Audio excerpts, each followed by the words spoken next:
Hi friends, मैं अभिषेक आपका फिर से अपने इस यूट्यूब चैनल 2 मेगा क्लासेज में स्वागत करता हूं। आज हम भारतीय अर्थव्यवस्था में या यूँ कहिए कि अर्थव्यवस्था में मुद्रा के बारे में समझेंगे। भारतीय मैंने इसलिए बोला कि हम उसे भारतीय परिप्रेक्ष्य में ही समझेंगे ताकि चीज़ें समझने में आसानी हो और साथ ही ये पता हो कि भारत में कैसे चीज़ें चलती हैं। तो इन्हीं को ध्यान में रखते हुए हमने कुछ एक तथ्य लिखे हैं, आप इसे देख सकते हैं। ये मनी अर्थात मुद्रा या करेंसी जो होता है उसकी एक परिभाषा है, प्रकार है और फिर वो क्या क्या है, एक नज़र इस पर हम देख लेते हैं।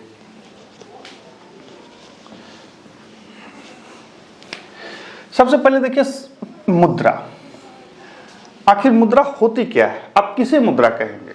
रुपया पैसा जो आप समझते हैं किसे कहते हैं?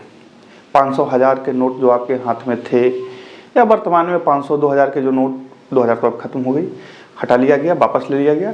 जो नोट हैं वो मुद्रा है। सोने चांदी के सिक्के वो मुद्रा हैं।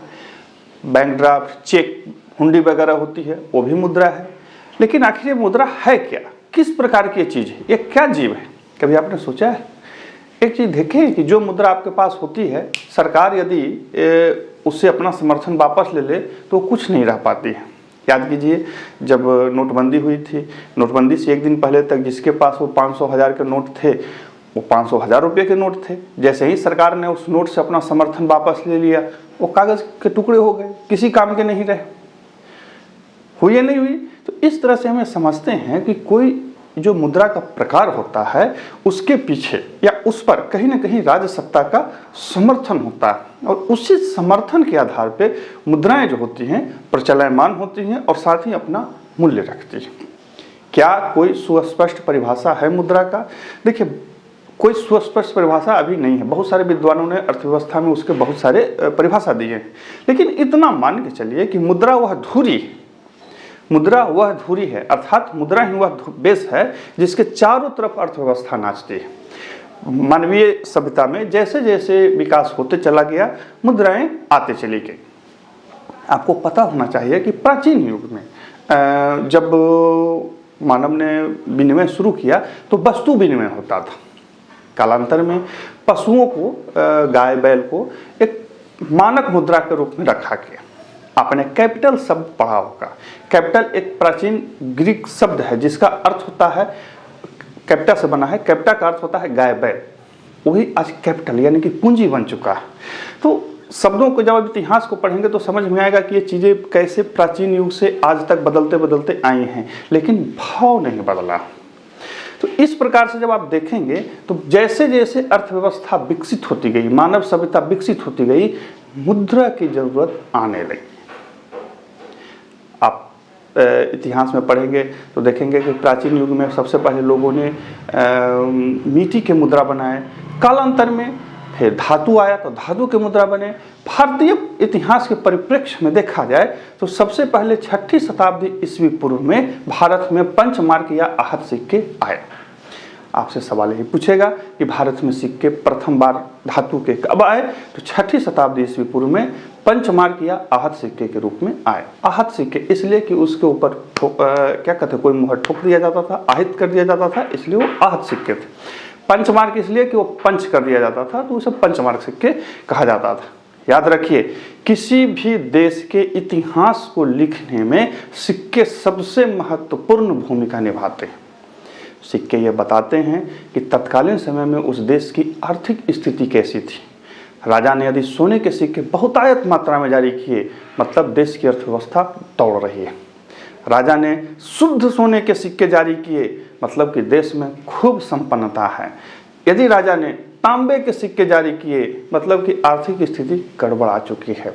कोई भी सिक्के जारी नहीं किए, इसका मतलब हुआ कि राजा व्यापार में रुचि नहीं ले रहा था या व्यापार मध्यम पड़ चुका था, पुराने ही सिक्कों से वो काम चला रहा। तो इस प्रकार से सिक्के बहुत चीज़ कहते हैं। हालांकि सिक्कों की कहानी मैं नहीं बता रहा हूँ, मैं यहाँ पे सिर्फ मुद्रा के बारे में बता रहा हूँ। एक परिभाषा है, नाम मैं भूल गया, कि मुद्रा विनिमय के माध्यम के रूप में काम करती है। सीधी सी है, मुद्रा वही जो मुद्रा का काम करे। बात समझ रहे हैं? मुद्रा वही जो मुद्रा का काम करे, अर्थात मुद्रा वही जो लेन देन के उपयोग में आए, यदि नहीं आई कोई मतलब नहीं है। ये इसका सामान्य परिभाषा हो गया। अब है मुद्रा के प्रकार, टाइप ऑफ मनी। मुद्रा के दो प्रकार होते हैं। पहला सामान्य मुद्रा। सामान्यतः मुद्रा के दो प्रकार होते हैं, पहला वैधानिक मुद्रा और दूसरा साख मुद्रा। वैधानिक मुद्रा और साख मुद्रा आप एक नजर देख लीजिए। देखिए, वैधानिक मुद्रा वह होता है जिसे सरकारें जारी करती हैं।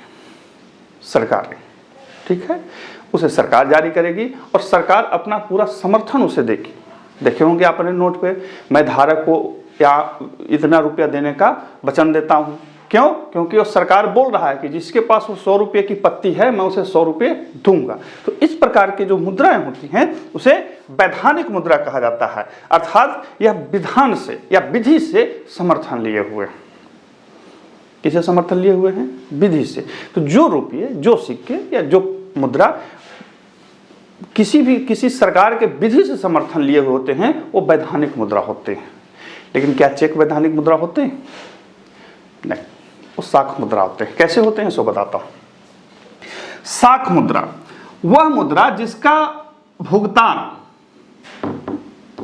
चेक या अन्य माध्यमों से किया जाता है, साख मुद्रा कहलाता है। यह एक ऐच्छिक मुद्रा है जिसे स्वीकार करना व्यक्ति की बाध्यता नहीं है। ध्यान रखिएगा, वैधानिक मुद्रा स्वीकार करना किसी की भी बाध्यता है, साख मुद्रा स्वीकार करना किसी की बाध्यता नहीं है। अब कहिए कह रहे श्रीमान अंतर क्या है? बिल्कुल अंतर है। आप किसी के सामने सामान लेने गए, उसने बोला कि भाई 5,000 रुपये का सामान है, आपने उसे कैश में 5,000 रुपये दिए, तो वो मना नहीं कर सकता कि मैं ये पैसे नहीं ले पाऊंगा, उसे लेना पड़ेगा। लेकिन यदि आपने उसे 5,000 रुपये का चेक दिया तो मना कर सकता है, बोल सकता है कि नहीं हम चेक में पैसा नहीं लेंगे, हम कैश में लेंगे। कैश पैसा वैधानिक पैसा है, उसे कोई भी व्यक्ति सामान्य रूप से लेन देन में मना नहीं कर सकता। यदि वो करेगा तो कानून के दायरे में आ जाएगा। लेकिन साख मुद्रा जो है उसे कोई भी व्यक्ति मना कर सकता है, वो कानून के दायरे में नहीं आएगा। बस समझे, यही अंतर है। साख मुद्रा यानी कि क्रेडिट करेंसी या क्रेडिट मनी जो होता है वो 5 प्रकार का होता है। पहला कौन? प्रतिज्ञा पत्र यानी कि बॉन्ड। दूसरा कौन? चेक यानी कि चेक। तीसरा हुंडी, ठीक है ना। पांचवा विनिमय पत्र यानी कि एक्सचेंज डीड। और चौथा था पांचवा बैंक ड्राफ्ट यानी कि बैंक ड्राफ्ट जो आप लेते हैं वो सब साख मुद्रा के रूप में है। जब आप फार्म भरते हैं तो जब हम लोग फार्म भरते, आजकल तो ऑनलाइन हो गया, जब हम लोग फार्म भरते थे तो डीडी बना के भेजा करते थे, बैंक ड्राफ्ट बनवा करके ही अमाउंट पैसा होता था, या पोस्ट ऑफिस से 40 रुपये का पत्र खरीद करके देते थे। तो ये सब क्या है? ये सब साख मुद्रा है। बात समझ रहे हैं? तो वैधानिक मुद्रा और साख मुद्रा। मुद्रा सामान्यतः 2 प्रकार के होते हैं, वैधानिक मुद्रा और साख मुद्रा। वैधानिक मुद्रा जिसका निर्गमन सरकार या आरबीआई करती है वैधानिक मुद्रा कहलाती है, और साथ ही इसके पीछे विधि का क्या कहते हैं, प्रभाव होता है, असर होता है, कोई इसे मना नहीं कर सकता। दूसरा है साख मुद्रा। साख मुद्रा है कि किसी अन्य कागज के माध्यम से किया जाता है, जिसे चेक वगैरह कहते हैं, और इसके पीछे विधि की जो क्या कहते हैं प्रभाव नहीं होती है, कोई भी व्यक्ति मना कर सकता है। आपसे परीक्षाओं में सवाल ऐसे ही पूछेगा कि क्या इसको कोई व्यक्ति मना कर सकता है? मना कर सकता है, क्योंकि ऐच्छिक मुद्रा है। या ऐसे पूछेगा कि निम्न में से ऐच्छिक मुद्रा कौन है? आपको ध्यान देना, ठीक है। ऐच्छिक मुद्रा की सबसे पहले परिभाषा ही ध्यान रखिएगा, उसके बाद कुछ याद करने की जरूरत नहीं। तो इस प्रकार से है वैधानिक मुद्रा और साख मुद्रा। अन्य मुद्राओं को देख लेते हैं जिन्हें जानना आपको जरूरी है, और उसी से संबंधित सवाल भी पूछे जाते हैं। एक नजर फिर से इसको देख लीजिए। तो देखिए हमने कुछ और मुद्राओं को लिखा है। क्या क्या है? सांकेतिक मुद्रा, प्रमाणिक मुद्रा, प्लास्टिक मुद्रा या प्लास्टिक मनी, नजदीकी मुद्रा और गर्म मुद्रा। ये सभी एक रूप है परिभाषित रूप से। हालांकि मैंने जो शुरू में बताया वही हैं, बाकी ये उसके अलग अलग प्रभाव रूप होते हैं। अब सवाल ये उठता है कि परीक्षाओं में कैसे पूछेगा? तो परीक्षाओं में आपसे सीधा पूछ लेगा कि सांकेतिक मुद्रा का अर्थ है या सांकेतिक मुद्रा का उदाहरण है। आपको यही ध्यान रखना है। तो उतना ध्यान नहीं रखना कि क्या क्या है, परिभाषा उसको ध्यान से समझ लेनी क्या होती है। सो देखिए, सांकेतिक मुद्रा यानी कि टोकन मनी। टोकन मनी उस मनी को कहा जाता है कि जिसमें वो जो खुद मनी बना हुआ है उसका मूल्य वास्तविक मूल्य से कम। जैसे आपके हाथ में 50 रुपये के सिक्के, 100 रुपये के सिक्के हैं, तो वो जो 100 रुपये के सिक्के हैं आपके हाथ में, उनका जो अंतः धात्विक मूल्य यानी कि उन सिक्कों में जो धातु लगा हुआ है उसका मूल्य उस 50 रुपया से कम है। बात समझिए, एक आपके हाथ में एक सिक्का है जो, या मान के चलिए आपके हाथ में 2 सिक्के हैं, एक साधारण धातु के सिक्के हैं जो भारतीय रुपया पैसा होता है, और दूसरा सोने के सिक्के आपके हाथ में। क्या आप ये मानते हैं कि आपके हाथ में जो धातु के सिक्के हैं उसे आप हमेशा उस तरह से रख सकते हैं जैसे सोने के सिक्के रखते हैं? नहीं रख सकते हैं। इसके पीछे कारण है या एक अलग भाव भी है। देखिए, आप धातु के सिक्के को या 10,000 रुपये के सिक्के या 5,000 रुपये के सिक्के या 50 रुपये के सिक्के को काट छांट के नहीं बेच सकते हैं। और सबसे बड़ी बात, चूंकि वो एक वैधानिक मुद्रा है तो सरकार जब भी उससे समर्थन वापस ले लेगी उसका मूल्य कुछ नहीं रह जाएगा। ब्लेड बनाने के लिए तस्करी हो सकता है और कुछ नहीं होगा। लेकिन जो सोने चांदी के सिक्के हैं आप उन्हें काट छांट के, यानी कि एक इतना बड़ा सोने के सिक्के का दाम 1 लाख रुपया है तो आप उसे आधा काट के 50,000 में भी बेच सकते हैं। यानी कि सोने के सिक्के जो होते हैं उनके अंतः धात्विक मूल्य भी उतने ही होते हैं जितने बाहरी होते हैं। यहाँ पे जो हमारे धातु के सिक्के हैं उनके अंतः धात्विक मूल्य, यानी कि जो सिक्का जिस धातु का बना हुआ है उसका मूल्य उसके अंकित मूल्य से कम होता है। तो ऐसे मूल्य को, ऐसे मुद्रा को सांकेतिक मुद्रा कहते हैं। परिभाषा पढ़ लीजिए। वैसे मुद्रा जिसका आंतरिक धात्विक मूल्य उसके अंकित मूल्य से कम हो सांकेतिक मुद्रा कहलाता है। जैसे भारत के सिक्के, आपने मध्यकालीन इतिहास में पढ़ा होगा कि भारत में मोहम्मद बिन तुगलक ने क्या जारी किया था? सांकेतिक मुद्रा जारी किया था, जो दर्शाता था कि एक तो वह इस मामले में थोड़ा अग्रसोची था और दूसरा उसकी आर्थिक व्यवस्था खराब हो चुकी थी। अब कहे कि क्या भारत सरकार की भी खराब हो चुकी है? नहीं, भारत सरकार की खराब नहीं हुई है। भारत सरकार को चूंकि मामला को रन करना है, सब्जी भाजी सब खरीदवाना है, उसलिए छोटे छोटे सिक्के रखने पड़ते हैं ताकि काम चलते रहे। मैं बता रहा हूं,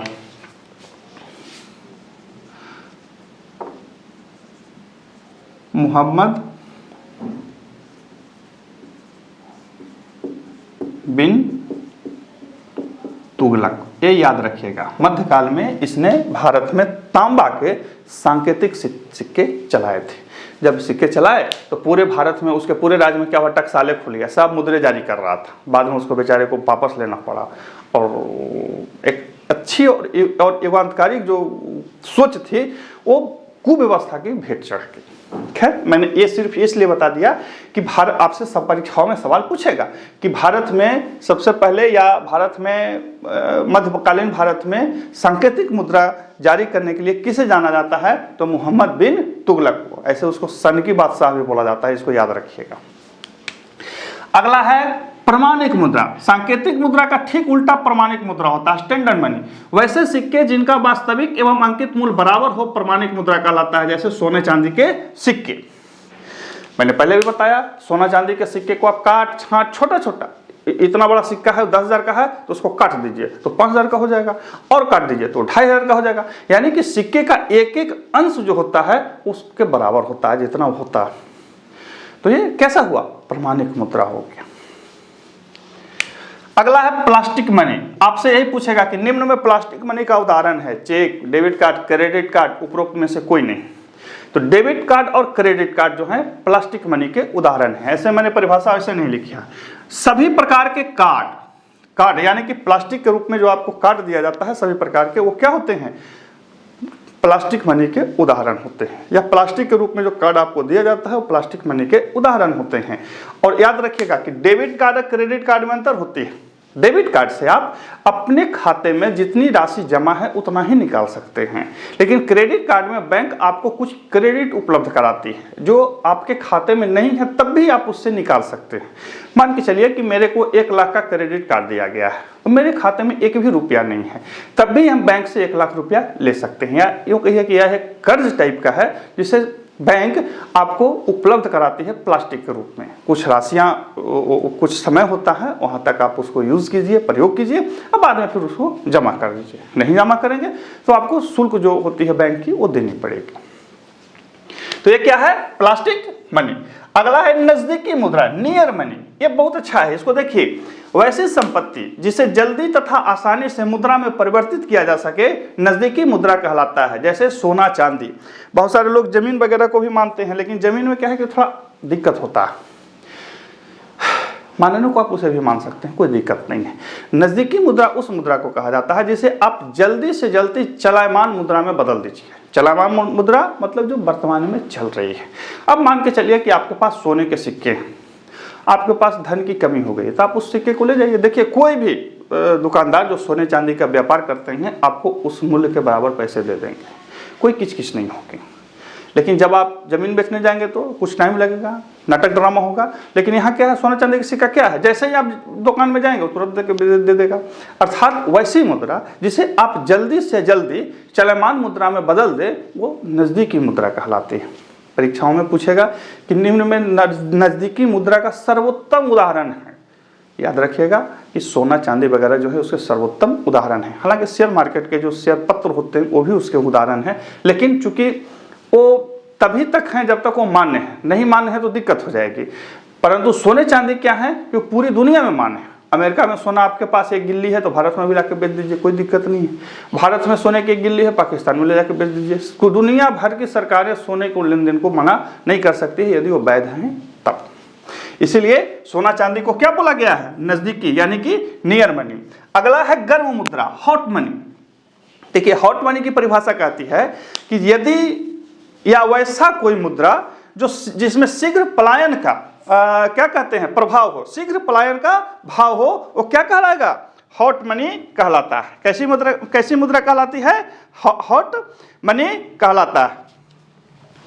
अब कहिए कि शीघ्र पलायन क्या होता है श्रीमान, तो देखिए शीघ्र पलायन का मतलब होता है ऐसी पूंजी जो लाभ के लिए आए और लाभ तुरंत, यदि घाटा हो या लाभ हो जाए तो तुरंत निकल जाए। जैसे शेयर मार्केट में आप सुने होंगे कि आज शेयर मार्केट 5000 पॉइंट ऊपर चला गया, अगला दिन 2000 पॉइंट नीचे आ गया। क्यों ऐसा होता है, क्योंकि विदेशी जो पूंजीपति होते हैं वो शेयर मार्केट में पैसा लगाते हैं कि भारत में हम पैसा लगाएंगे तो हमें कुछ फायदा होगा। जैसे ही उन्हें फायदा होता है पैसा वापस ले लेते हैं। तो इस प्रकार की मुद्रा जिसमें लाभ की इच्छा से आते हैं और शीघ्र ही निकल जाते हैं, आप उन्हें रोक भी नहीं सकते क्योंकि वो लगाए हैं।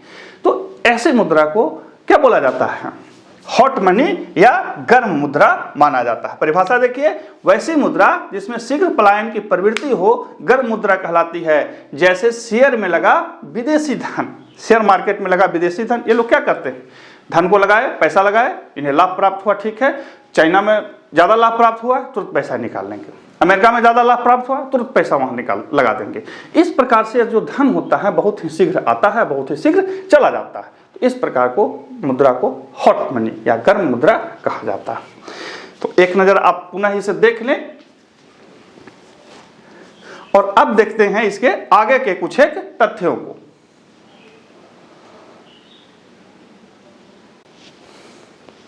अब देखते हैं इसके आगे के कुछ एक तथ्यों को और समझ लेते हैं। अगला है दुर्लभ मुद्रा। मैं जब याद है 2007 या 2008 की बात थी तो उसमें ये पूछा था कि निम्न में दुर्लभ मुद्रा का उदाहरण है या निम्न में से दुर्लभ मुद्रा आप मान सकते हैं, प्रश्न पूछता है। खास करके एसएससी में या रेलवे में जरूर पूछ लेता है। देखिए दुर्लभ मुद्रा और सुलभ मुद्रा। दुर्लभ मुद्रा उस मुद्रा को कहा जाता है जिसकी मांग आपूर्ति की अपेक्षा ज़्यादा हो, अर्थात पूरी दुनिया में उसकी मांग खूब है लेकिन आपूर्ति बहुत कम है। जैसे में डॉलर, पाउंड, यूरो, ये सब बहुत ही ताकतवर और दुर्लभ मुद्रा में सब आते हैं। परिभाषा यही है कि जिसकी मांग यानी कि जिस मुद्रा की मांग आपूर्ति की अपेक्षा बहुत ज़्यादा हो या जिस मुद्रा की आपूर्ति कम हो, मांग बहुत ज़्यादा हो, दुर्लभ मुद्रा में आते हैं। ठीक इसके उल्टा होती है सुलभ मुद्रा। सुलभ मुद्रा वैसी मुद्रा होती है जिसकी मांग कम हो लेकिन आपूर्ति ज़्यादा हो। वैसी मुद्रा क्या होती है, सुलभ मुद्रा होती है। परिभाषा देखिए, दुर्लभ मुद्रा जिस मुद्रा की मांग अधिक हो दुर्लभ मुद्रा कहलाती है, जैसे डॉलर, पाउंड, यूरो इत्यादि। सुलभ मुद्रा जिस मुद्रा की मांग कम एवं आपूर्ति ज्यादा हो सुलभ मुद्रा कहलाती है। यहाँ पे ध्यान रखिए, मैंने आपको समझने के लिए रुपया टका लिखवा दिया है, ऐसा कुछ जरूरी नहीं है। हो सकता है जब आप वीडियो देख रहे हो रुपया भी दुर्लभ मुद्रा में आ जाए, लेकिन वर्तमान स्थिति वैसी कुछ नहीं है।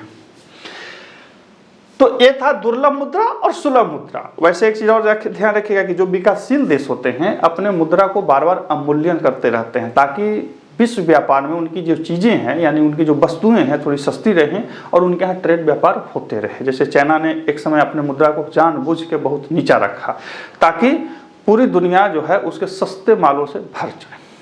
ये अलग तरह का ट्रेड वार चलता है, वो बाद में बता दूंगा। पहले यहाँ पे मुद्रा देखिए। अगला है कौशन मनी। कौशन मनी वैसी मनी को कहा जाता है जब कोई कार्य करने के लिए जब कोई संविदा पर कार्य होता है और उसके में जो जमानत राशि रखी जाती है उसे कौशन मनी कहा जाता है। मान के चलिए कि आप कहीं पे टेंडर लेने गए हैं किसी सरकारी काम के लिए और वहाँ पे सरकार ने बोला कि देखिए ये 5 करोड़ का ठेका है या 5 करोड़ का कार्य है, आपको इसमें 50,000 रुपये या 5 लाख रुपये जमानत राशि के रूप में जमा करना होगा। तो ये जो राशि जमा हुई जमानत के तौर पे इसे ही कौशन मनी कहा जाता है। मोटा मोटी अर्थों में इसको जमानत राशि आप समझ सकते हैं। अगला है धातु मुद्रा, कागजी मुद्रा, मेटालिक मनी, पेपर मनी। कोई परिभाषा नहीं है। धातु से बनी हुई मुद्रा को धातु मुद्रा कहते हैं, कागज से बनी हुई मुद्रा को कागजी मुद्रा कहते हैं। तो यहाँ पे आपको ध्यान रखना है दो चीजों को ज्यादा, दुर्लभ मुद्रा और कौशन मनी। दुर्लभ का उल्टा सुलभ होता है, आपको ऐसे ही याद हो जाएगा। कौशन मनी जमानत राशि को कौशन मनी कहा जाता है। परीक्षाओं में कभी कभी एक एक नंबर में ये सब पूछ लेता है। अब मुद्रा से संबंधित 3 तथ्य को आप हमेशा ध्यान रखिएगा। भारत में सर्वप्रथम मुद्रा का प्रचलन ईसा से 600 ईस्वी पूर्व प्रारंभ हुआ। 6ठी शताब्दी ईसा पूर्व में भारत में मुद्रा प्रकट हो गई, यानी कि कृषि अपने चरमोत्कर्ष पर आने लगा। बुद्ध के समय में मुद्रा का प्रचलन खूब था, व्यापार भी खूब था। खैर वो इतिहास की बातें हैं, बहुत इंटरेस्टिंग लगती हैं पढ़ने में, लेकिन वहाँ पे वर्तमान में हमारा काम वो नहीं है। हमें ये बताना है कि भारत में सर्वप्रथम मुद्रा का प्रचलन ईसा से 600 वर्ष पूर्व शुरू हुआ। एक चीज ध्यान रखेंगे, यही आपसे पूछेगा कि भारत में सर्वप्रथम मुद्रा का प्रचलन अस्तित्व में कब आया, तो 6ठी शताब्दी ईस्वी पूर्व। इसको एकदम याद रखेंगे। भारत में सर्वप्रथम सोने के सिक्के हिंद यवन शासकों ने जारी किए थे। सर्वप्रथम सोना के सिक्का किन्होंने जारी किया था? हिंद यवन शासकों ने। लेकिन सोना में 2 चीज और याद रखिएगा। सबसे शुद्ध सोने के सिक्के कुषाण राजाओं ने जारी किए थे। किन्होंने जारी किए थे? कुषाण वंश के शासकों ने। और सबसे ज्यादा सोने के सिक्के गुप्ता या गुप्त वंश के शासकों ने जारी किए थे। सिक्कों से संबंधित 3 तथ्य। सबसे पहले सिक्का या मुद्रा प्रारंभ हुआ भारत में 6ठी शताब्दी ईस्वी पूर्व में। सिक्का सोने का भारत में सबसे पहले हिंद यवन शासकों ने लाया। चेहरा और भी बनाते थे और उसी से रुपया सब इस अस्तित्व में आया। मैं बता देता हूँ आगे, पहले इसको रिमाइंड कर लेंगे। सबसे पहले सिक्के प्रारंभ किए गए 6ठी शताब्दी ईस्वी पूर्व में। सोने के सिक्के सबसे पहले लाए गए हिंद यूनानी शासकों के द्वारा। सर्वाधिक शुद्ध सोने के सिक्के कुषाणों के द्वारा जारी किए गए और सबसे ज्यादा सोने के सिक्के गुप्त वंश के शासकों के द्वारा जारी किए गए। अब कहानी रुपये की। रुपया संस्कृत के शब्द रूपक का बढ़ता हुआ या बदलता हुआ रूप है। जब सिक्कों पर किसी न किसी व्यक्ति का चेहरा छाप दिया जाता था तो उस छापने वाले को रूपकाध्यक्ष या रूपक बोला जाता था। वही रूपक बदलते बदलते शेरशाह ने आधुनिक भारतीय रुपये का प्रारंभ करवाया। आपसे सवाल पूछेगा कि आधुनिक समय में या आधुनिक काल में या मध्यकाल में रुपये को प्रचलन में किसने लाया, तो ध्यान रखिएगा शेरशाह ने लाया। मुगलों ने कोई इसमें कुछ ज़्यादा छेड़छाड़ नहीं किए। चूंकि अंग्रेज मुगलों के उत्तराधिकारी बन के आए थे, उन्होंने भारतीय मुद्रा का प्रचलित नाम रुपया रखा। यानी कि संस्कृत के रूपक से शेरशाह का रुपया और आधुनिक रुपया सब एक ही हैं, बस समय के साथ बदलाव हुए हैं। आपको कमेंट बॉक्स में ये बताना है कि वर्तमान में दुनिया के कितने देशों में रुपया या उनका आधिकारिक मुद्रा का नाम रुपया है और भारत में कागजी मुद्रा कब प्रारंभ हुआ और गवर्नर जनरल या वायसराय कौन थे। ये आप कमेंट में बताएंगे। फिर मिलते हैं अगले वीडियो में, तब तक के लिए नमस्कार।